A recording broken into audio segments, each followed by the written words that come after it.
Assalamualaikum warahmatullahi wabarakatuh. Waalaikumsalam warahmatullahi wabarakatuh. Pemirsa, salam jumpa kembali di Jalan Buku Channel. Kali ini kita akan berbincang kembali tentang perbukuan di Indonesia. Buku harus mendapat perhatian serius dari pemerintah. Karena pertama, dari segi geografis, Indonesia itu terdiri dari berbagai macam pulau yang jaraknya berjauhan. Sementara buku itu banyak diterbitkan di Pulau Jawa. Bisa dibayangkan ketika pada saat pendistribusian buku, semakin jauh wilayah tempat pendistribusian buku, maka buku itu juga akan semakin mahal. Karena juga membutuhkan biaya transportasi, pengiriman buku. Kemudian kedua, tingkat penghasilan atau tingkat keekonomian penduduk di Republik Indonesia ini masih sangat rendah. Daya belinya. Jadi paling tidak ada dua faktor. Satu adalah daya beli masyarakat. Kemudian kedua, problem distribusi. Nah,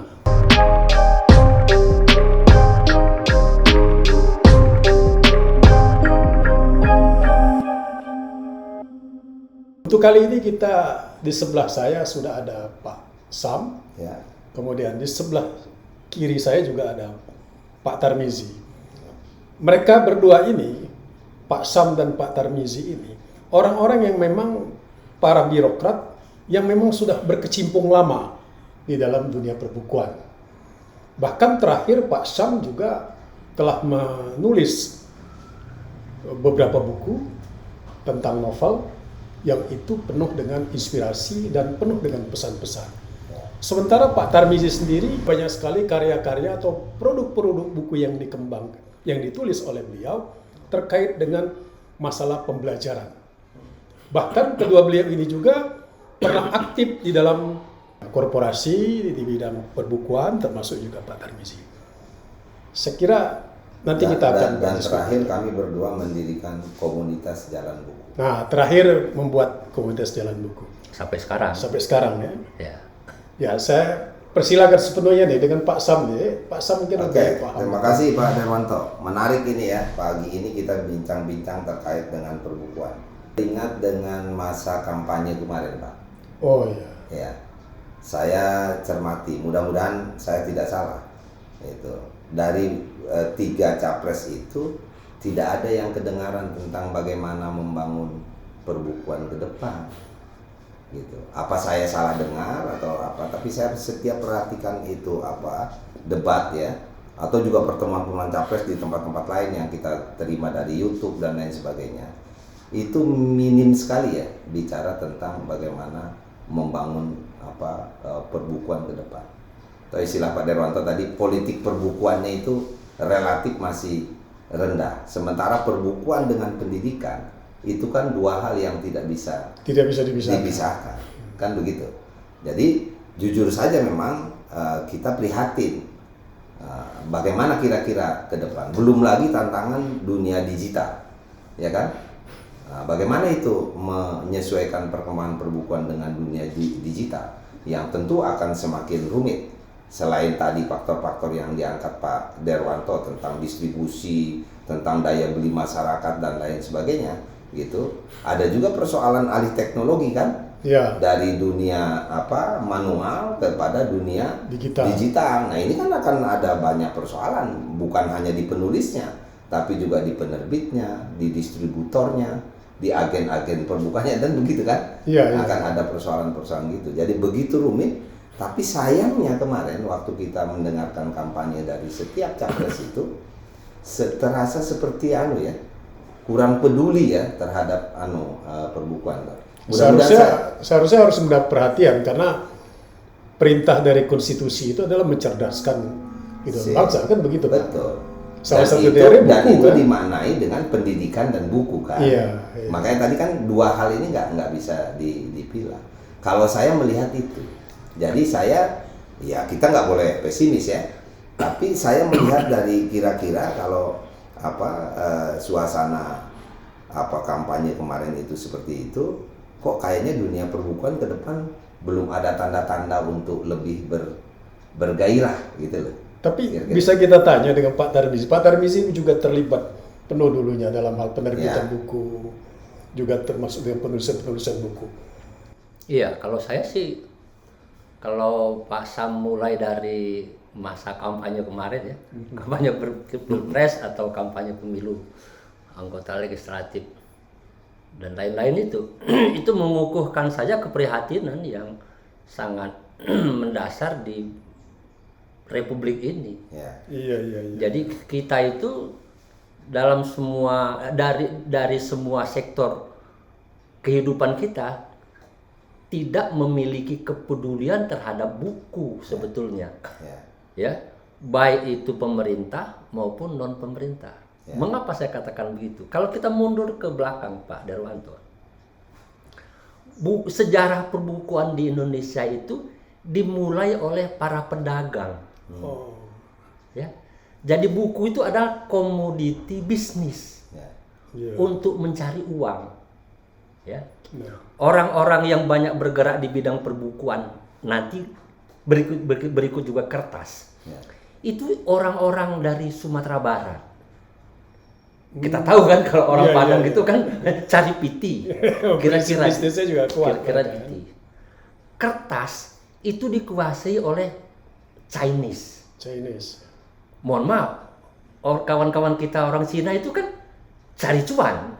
Bahkan kalau sekarang kan bubur kertas saja dikuasai oleh Prayogo Pangestu. Nah, itu buburnya itu. Di kampungnya Pak Darwanto.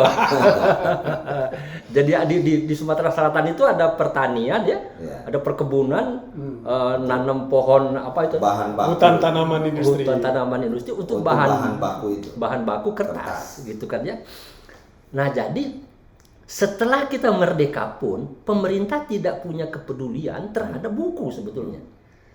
Kalau tuh kita melihat sekarang itu buku dalam tanda petik umpamanya cukup bagus gitu, itu atas perjuangan itu para pedagang. Sebetulnya para pedagang. Jadi kita harus berterima kasih sebetulnya para pedagang sudah mencoba bagaimana ikut mencerdaskan bangsa secara tidak langsung. Karena tujuan dia pun bukan mencerdaskan bangsa. Cari uang tadi kan. Cari piti kan gitu. Nah, kalau pasar jangan-jangan dalam perspektif agama jangan-jangan mereka juga termasuk beramal jariah. Jadi kalau sekarang minat baca lemah, misalnya rendah dan lain sebagainya, wajar. Karena bukan pegiat gerakan literasi yang menyebarluaskan. Karena pebisnisnya sudah berkurang. Nah, indikator kalau logika seperti tadi. Iya, Pak Darwanto, indikator di mana pemerintah itu kurang peduli. Kalau tidak boleh dikatakan tidak peduli terhadap perbukuan adalah pengenaan pajak terhadap rantai bisnis perbukuan. Tapi menurut saya ada. Pemerintah masih peduli. Hanya Departemen Agama menerbitkan buku Al-Qur'an. Hanya itu. Iya. Departemen Agama juga memberikan fasilitas kepada para penerbit tertentu untuk terbitan tertentu bebas pajak. Ada. Untuk terhadap buku apa gitu kan diajukan bebas pajak bisa begitu. Tetapi pemerintah tuh mengenakan pajak berganda terhadap industri buku. Kertas umpamanya. Itu kena juga pajak. Kertas pertama kali harus kena pajak. Nanti kemudian penulis buku, pengarang kena pajak. Penerbit buku, pajak penghasilan misalnya. Ya, penerbit buku kena pajak. Nanti gitu kan ya, toko buku kena pajak lagi. Semua sektor, semua lapisan dalam yang terkait dengan produktivitas buku itu pajaknya berganda. Gitu. Berbeda dengan, jangan lupa, umpamanya Lebanon zaman dulu. Sekarang Lebanon perang ya. India umpamanya. Buku itu menjadi produksi strategis bangsa. Maksudnya strategis itu gimana? Ya, membangun produksi yang paling penting untuk mencerdaskan kehidupan bangsa. Dan oleh karena itu mereka bebas pajak. Bukan hanya sekadar bebas pajak, Pak. Itu dibantu industri perbukuan itu. Kalau negara mana tadi? Libanon. Itu India. Libanon justru dia disubsidi. Bukan sekedar bebas pajak. Di Indonesia ditarikin pajak. Bukan. Jadi kalau di Indonesia itu bisnis buku itu disamakan dengan bisnis lainnya. Iya. Wah, ini kalau gitu ini tidak cocok dengan pembukaan Undang Dasar 45 mencerdaskan. Nah itu tadi. Ya, itu keprihatinan kita. Dan jadi kalau Anda melihat kemarin ada capres-capres yang kampanye misalnya bahwa ke depan kita akan bebaskan para penerbit, para pengusaha yang bergerak di bidang perbukuan sejak dari hulu sampai hilir, hilirisasi. Kita bebaskan semua pajaknya dari pungutan pajak, dibebaskan dari fiskal. Gairah semangat menerbitkan buku, bukan semangat mencerdaskan bangsa. Dan itu nanti Pak Darwanto, harga buku akan murah. Gitu. Anak-anak sekolah kita itu dengan gampang bisa memperoleh buku. Termasuk yang kata Pak Darwanto tadi itu anak-anak muda bangsa Indonesia yang ada di pulau-pulau terpencil. Kayak gitu tuh. Jadi membangun perpustakaan itu jadi lebih gampang. Lebih murah. Jadi betul yang Pak Tar bilang bahwa kita tidak mendengar kemarin itu suara sayup-sayup sekalipun. Misalnya ada keinginan, ada political will daripada calon pemimpin bangsa ini untuk bagaimana upaya meringankan bahkan menghilangkan pajak. Ini visi besarnya Jalan Buku Channel ini luar biasa. Luar biasa. Tapi kita tidak sendirian. Oh gitu. Tidak sendirian. Kita juga bagian tak terpisahkan dari komponen-komponen bangsa ini yang bergerak ke arah sana. Dan ini bisa kita gugat kan pemerintah tentang komitmen dia keberpihakan terhadap buku sebagai bukti konkret bahwa mereka betul-betul melaksanakan amanat Undang-Undang Dasar. Belum lagi kalau kita melihat misalnya dari calon pemimpin kita ini, ada nggak gagasan-gagasan untuk bagaimana meningkatkan minat baca masyarakat? Misalnya kalau dulu kita ada gerakan wakaf buku, ya kan? Luar biasa. Wakaf itu karena memang dibisniskan. Tapi kalau dia udah gratis. Tidak. Jadi kalau mereka orang yang punya kelebihan, baik itu ini ataupun korporasi, itu menyumbangkan sejumlah dana untuk dibelikan kepada buku-buku itu dibagikan ke masyarakat. Waktu itu kita bagi-bagi ke masjid ya Pak Tar. Ada istilahnya apa? Perpustakaan masjid. Nah itu dapat buku-buku dari gerakan wakaf buku. Pemikiran Pak Cacu kalau tidak salah. Iya, Pak Cacu itu komunitas kita. Komunitas kita.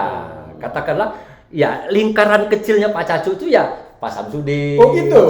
Saya. Wah, ini kita ketemu dengan orang-orang luar biasa ini. Artinya yang sudah bergelut lama di dalam dunia perbukuan. Sudah lama kita berbicara itu. Jadi karena itu kita suka prihatin kalau tidak ada political will.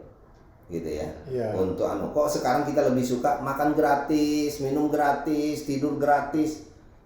Kok yang gitu-gitu gitu loh, bukan dibangun itu bagaimana membangun tadi, meningkatkan kecerdasan bangsa itu. Tidak ada yang berani ngomong sumbangan buku gratis kepada siswa SD, SMP, SMA atau mahasiswa umpamanya. Atau mungkin ada tunjangan khusus atau bagi kalau penulis. mau bertahap di daerah-daerah terpencil, terluar, terapa dulu, itu dulu yang dibebaskan. Misalnya begitu. Oh, yang di luar Jawa dulu kita bebaskan. Misalnya gitu. Atau yang ekonominya dan lain sebagainya. Nanti lama-lama gratis semua tuh. Kita loncat kepada internet gratis. Maksudnya kemana itu? Tapi kan bukan buku kan? Internet gratis untuk ada di Kalimantan itu bukan anak-anak mengakses melalui handphonenya untuk baca buku, bukan. Nah, itu problem lain di zaman digital ya. Tapi kita masih bicara tentang buku secara konvensional, buku dalam artian buku kertas. Nah, kepedulian kita semua katakanlah gitu terhadap buku itu miskin sekali. Itulah sebabnya maka upaya mencerdaskan bangsa juga lalu terkendala. Kenapa? Karena guru-guru tidak bisa punya buku. Muridnya apalagi nggak punya buku. Pengarangnya males nulis buku karena honornya kecil, pajaknya besar. Jadi kira-kira gitu. Bisa jadi di dalam politik anggaran Republik ini dalam APBN mungkin belum ada nomenklaturnya di bidang perbukuan. Ya itu lagi-lagi kan politik anggaran.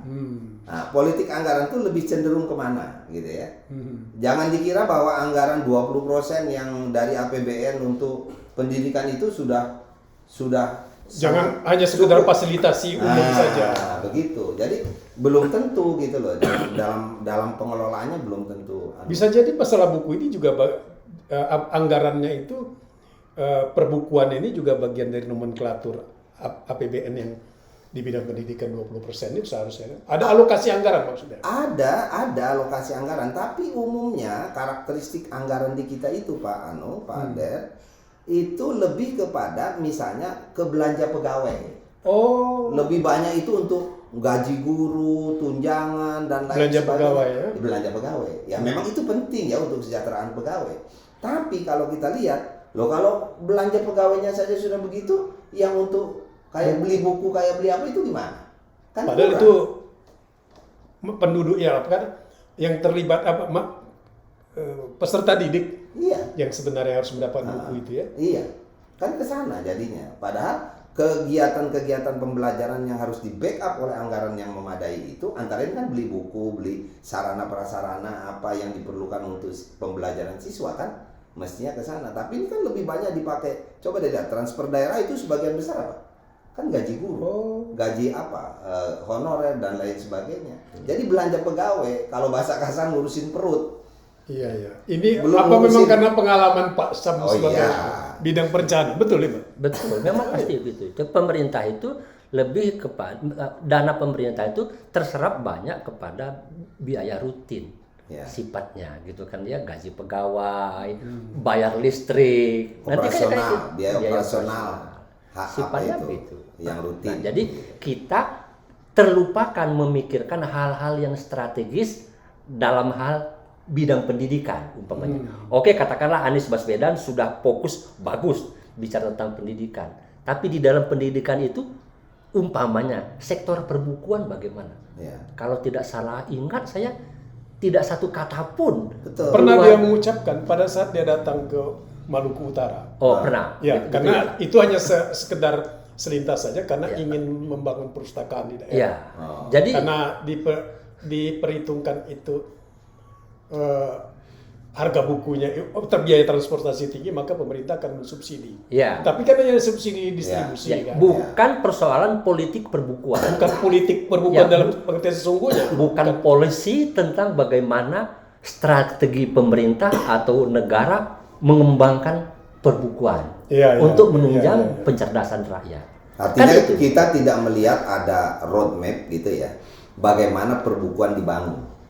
Kalau itu tadi kan jawaban-jawaban terhadap persoalan yang muncul satu persatu mungkin antar daerah juga berbeda-beda. Nah, jadi tidak bisa digeneralisir. Tapi yang tadi didiskusikan kita bertiga ini adalah misalnya keberpihakan terhadap buku itu seperti apa.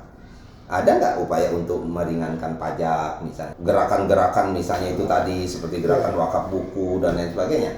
Kemudian misalnya gerakan peningkatan minat baca secara massal, secara masif dilakukan di seluruh Indonesia misalnya gitu, dan itu semua akan berdampak pada peningkatan kecerdasan bangsa yang dituntut oleh Pak Derwanto sebagaimana diamanatkan dalam pembukaan undang-undang. Ya berarti kan ini sudah mulai ada perencanaan, setidaknya sudah dimulai oleh Jalan Buku. Problem selama ini seperti dibilang oleh Pak Tarmizi tadi, penerbit berpikirnya orientasi bisnis. Satu. Kemudian pedagangnya juga begitu. Penulis juga berpikir bagaimana mendapatkan royalti kan begitu. Sesungguhnya itu wajar. Wajar. Ya. Itu harus terpenuhi kan, sebab kalau penulisnya tidak dapat uang katakanlah gitu. Pebisnis tidak dapat cuan katakanlah gitu. Gimana dia mau hidup? Tapi dalam konteks perbukuan mestinya itu adalah merupakan dampak positif, Ya. bukan tujuan. Iya. Jangan lupa mereka komponen perbukuan yang terlibat, semua komponen ini, apakah itu lembaga pendidikan, tenaga pendidik, ya, pemerintah, masyarakat, kemudian penulis, distributor buku dan lain sebagainya, toko buku, jangan berpikir bahwa di buku itu mengambil manfaat itu, berpikirnya ikut serta mencerdaskan bangsa. Tapi dari kegiatan mereka dia akan dapat, si penulis dapat royalti, si distributor buku dapat untung dari jual buku, ya kan? Kondisi itu bisa tumbuh kalau ada intervensi intervensi negara. dari negara. Ya. Negara mengintervensinya bagaimana? Polisi. Bahasa sekarang kan ada yang populer. Apa itu? Negara hadir. Ya. Negara harus hadir. Itu Pak Derwanto. Jadi Ya. ketika Pak Derwanto membuka persoalan perbukuan, ya sesungguhnya banyak sekali masalah perbukuan di Indonesia itu. Nah, sekarang tinggal pemerintah yang akan datang itu mau memulai dari mana? Kalau ada political will-nya. Ya, saya kira kita perlu menyampaikan dengan pemerintah tentang pemikiran-pemikiran kita ini. Saya kira menarik ini, sehingga ini menjadikan kesepakatan bersama, gitu, bahwa paradigma pembangunan atau pengembangan buku ini menjadi sangat penting kalau sudah menjadi kesadaran bersama, kan? Saya pengen mengingatkan kepada kita semua, kawan-kawan yang mendengarkan channel ini juga, bahwa problem perbukuan itu memang banyak sekali. Gitu. Mungkin juga paralel dengan problem yang dihadapi oleh bangsa ini secara keseluruhan di sektor-sektor yang lain. Nah, terhadap hal itu perlu ada politik dari pemerintah, atau pemerintah harus hadir bagaimana mengangkat sektor-sektor tertentu yang strategis, gitu kan ya. Nah, salah satu sektor strategis seharusnya yang diangkat itu adalah pendidikan. Di dalam pendidikan itu sekarang sudah enak kan, pendidikan itu sudah punya alokasi anggaran 20%, yaitu kan ya. Tetapi di dalam 20% itu katakanlah gitu, seberapa alokasi untuk perbukuan dalam artian strategis, bukan sekedar pengadaan barang saja, gitu kan ya. Bagaimana pengarangnya, bagaimana menghidupkan bisnisnya dan seterusnya. Jadi permasalahan itu banyak sekali, Pak Derwanto. Misalnya sekarang ya, kita lihat aja misalnya lomba minimnya lomba-lomba penulisan buku untuk bahan ajar. Kan alangkah bagusnya kalau itu diperlombakan, difasilitasi oleh negara. Lah iyalah, melalui lomba, gitu ya. Ini kan enggak. Ini penulis yang masing-masing berkeinginan ya mencoba mengadu nasib dengan menulis terus apa dia kira-kira diterima atau tidak. Apa memang sekarang belum ada insentif untuk penulis dari pemerintah? Belum. Ya tidak ada. Belum ada. Gimana? Tidak ada. Belum ada itu. Tidak ada. Jadi dia diberi insentif dalam jumlah tertentu. Jadi para penulis itu insentif yang didapatkan tentu hanya dari penjualan buku, dari royalti. Royalti buku. Royalti buku aja gitu. Nah, keluhan-keluhannya antara lain itu pun harus dikenakan pajak, gitu kan. Padahal Pak Derwanto, kalau bukunya itu semakin tinggi bobot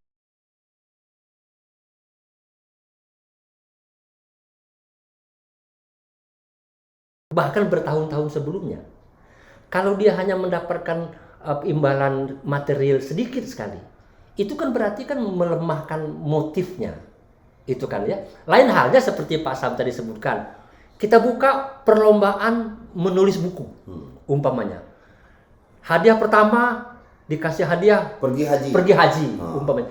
Itu kan motivasinya kan jadi berbeda. Semangat. Untuk anunya itu. Pemenang kedua, ketiga dan keempat kita akan terbitkan bukunya. Nanti akan dikasih apa gitu kan, apa hadiah-hadiahnya. Itu lain dengan usaha yang sifatnya individual seperti Pak Sam.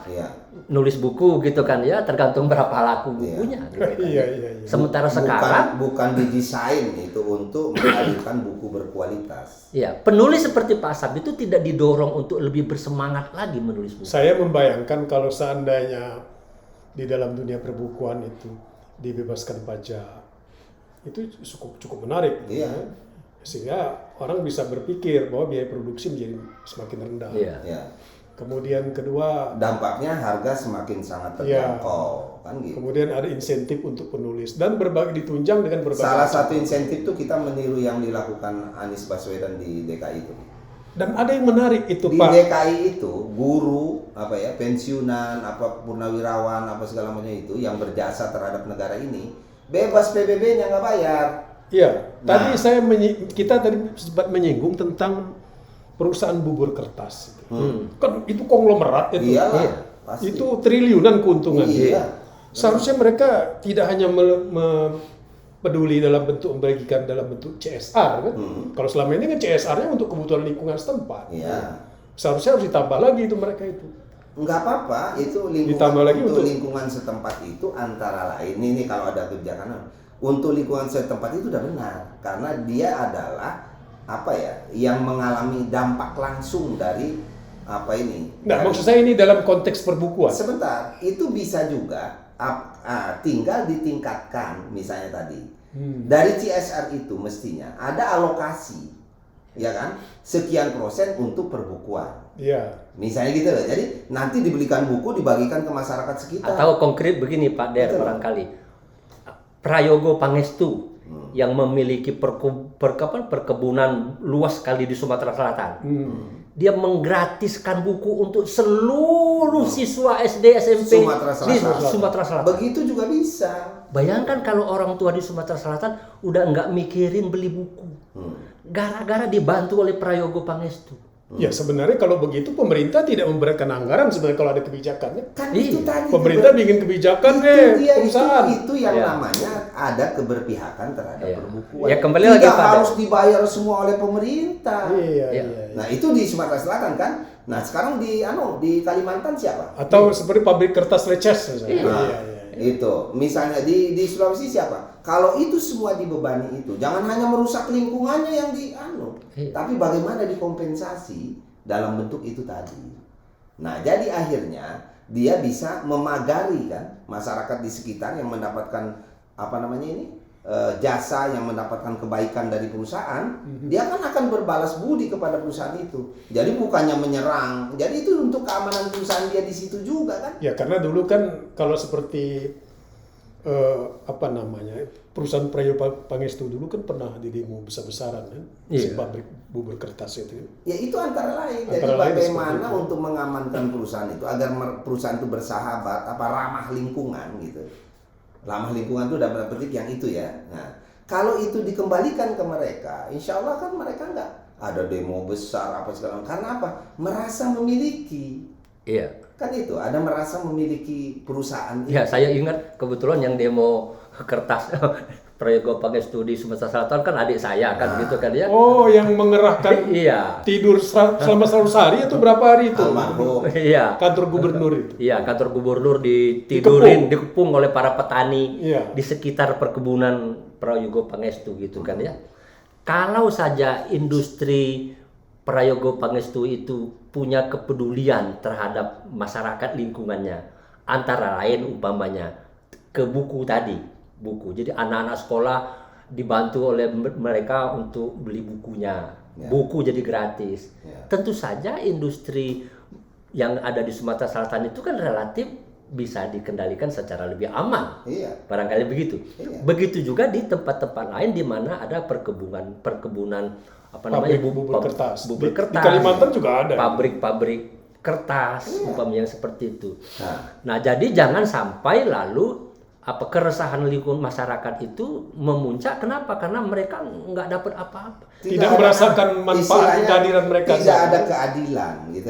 Yang satu sisi dia dapat cuan, dapat untung, yang sisi lain dapat dampak negatif dari pembangunan itu.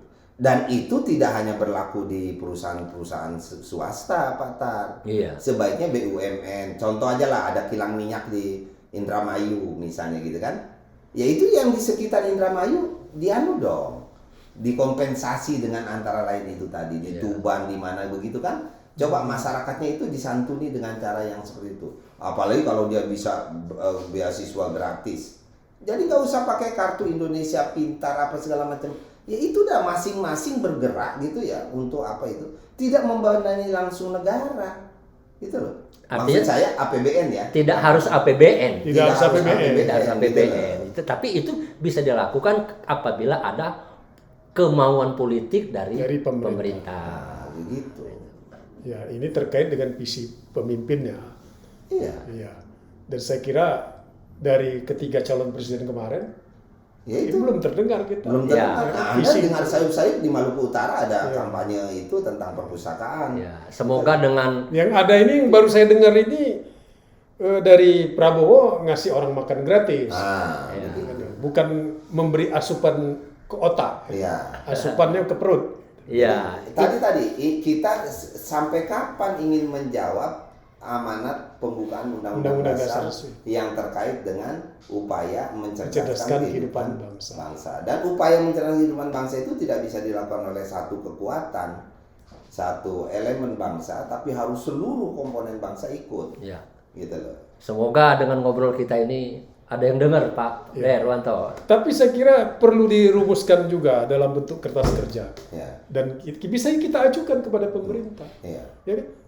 Pertama kita ajak pertemuan yang lebih luas kepada para penulis, Ya. bahwa kita ini memiliki tanggung jawab yang besar. Ya. Idealisme kita dalam bernegara itu sebenarnya sudah mendapatkan tempat. Ya. Bahwa ketika kita menulis itu dalam kerangka melaksanakan amanat pembukaan Undang-Undang Dasar 45. Iya. Nah, ini kesadaran ini perlu dikukuhkan kembali.